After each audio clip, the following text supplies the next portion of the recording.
భారతదేశంలో ఒక విచిత్రమైన జబ్బు ఏంటంటే, మేము ఒకడిని ద్వేషిస్తాం. మేము ఎవరిని ద్వేషిస్తామో వాడు దేన్ని ప్రేమిస్తే దాన్ని మేము వ్యతిరేకిస్తాం అనేటువంటి ఒక విచిత్రమైనటువంటి. భారతీయ జనతా పార్టీ పువ్వు కమలం కాబట్టి, కమలాన్ని ద్వేషిస్తా పువ్వుగాళ్ళు అని మాట్లాడేవాళ్ళు.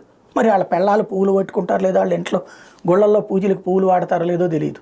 మరి పువ్వుగాళ్ళు లేకపోతే కమలం గాళ్ళు అంటే కమలాకాయ వీళ్ళు తింటున్నారో లేదో తెలియదు. మరి లేకపోతే భారతీయ జనతా పార్టీ కమలం అన్నారు కాబట్టి అది కమలం అంటే కమలం పువ్వు, కమలకాయ కూడా అనుకుని అది కూడా ఏమైనా తినరేమో. అది ఒక వికృతమైనటువంటి స్టేజ్లోకి వచ్చేసింది. ఇప్పుడు తాజాగా అందులో ఇంకోటి నరేంద్ర మోడీ ఏదంటాడు, టూరిజం అంటే వీళ్ళందరూ అదే ఉంది, అది ఒక యజమా అని మాట్లాడతారు. కాబట్టి మోడీ మీద ద్వేషం, దేశం మీద ద్వేషంగా, మోడీ అభిరుచులు మీద ద్వేషించేటువంటి వాళ్ళకి ఇప్పుడు ఒక కొంచెం ఇబ్బందికరమైనటువంటి వాతావరణం. ఎందుకంటే మోడీ గారు తాజాగా తమిళనాడులో ఇంటర్వ్యూలో ఇష్టమైన వంటకం ఏంటి అని